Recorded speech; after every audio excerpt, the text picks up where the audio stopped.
Well, hello, science classes for this week. I'm sure there's way more professional ways to make this, but this is what I'm going to do. We're going to put up the experiments, a couple short videos. So here's the first one. That now's backwards, I realize. It says Monday Experiment 1, chemical change. So for this one, pretty simple. I'm sure you've done it before, but I did include this as kind of a fun thing to use with it. My warning with all these is to be careful with them and make good decisions. Maybe have your parents there with you.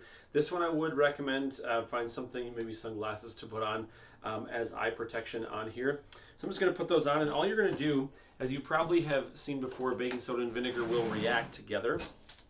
What's kind of cool about this one is that you can trap that reaction inside of this film canister. So for digital cameras, film came in this little thing right here, and it has this snap shut. So it will open, but it takes a little bit of force to get that to open. So in this reaction, you get to produce some different products that then you can see in this process. And so with anything on all these experiments, change variables around with the materials that you have. Baking soda and vinegar are quite common. We did include some. I know some of the vinegar spilled. But when you do this, all you want to do is you want to put the vinegar, I'm just using this big jar that I have at home, put the vinegar in here and maybe fill it up about halfway or a little bit less. But you need that ingredient in there, so I'm just going to put it in there like that. And then for the baking soda, if I just put this in here right away, it's going to react very quickly, which you can do. Go ahead, make a mess. This is definitely a good example of all sorts of different chemistry.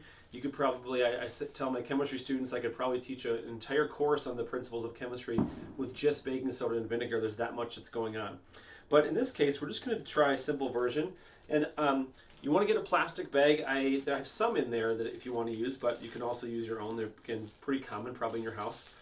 And then just kind of twist it at the bottom and just pull off that piece. And the idea is that you now have the baking soda that is in here, which you know reacts with the vinegar, but it's kind of in a slow release mechanism. It doesn't just pour it right in there. So the benefit of that is that you can put it in. Now I'm going to put this in here, and I'm going to then let it and put the cap on, and I'm going to put something on top of it. We'll try that out. So I'm going to put this Ziploc box and see what that does. If you don't put anything on top of it, be very careful. You definitely want to have goggles. You can probably guess what's going to happen.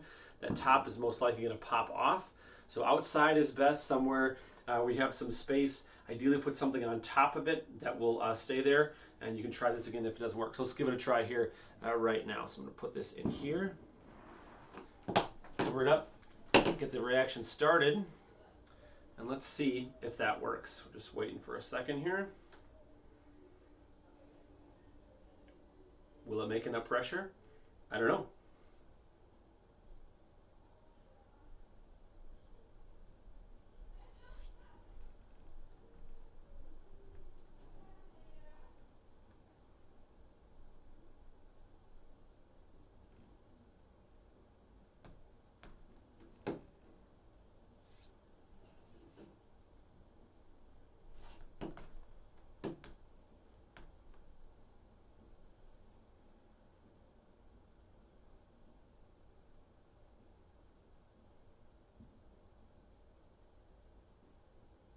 We wait.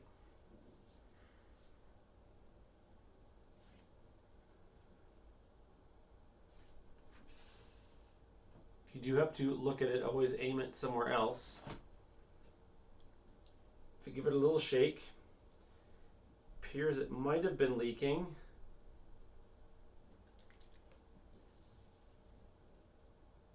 So some of it is coming out the sides, so that's good. It's relieving some of the pressure.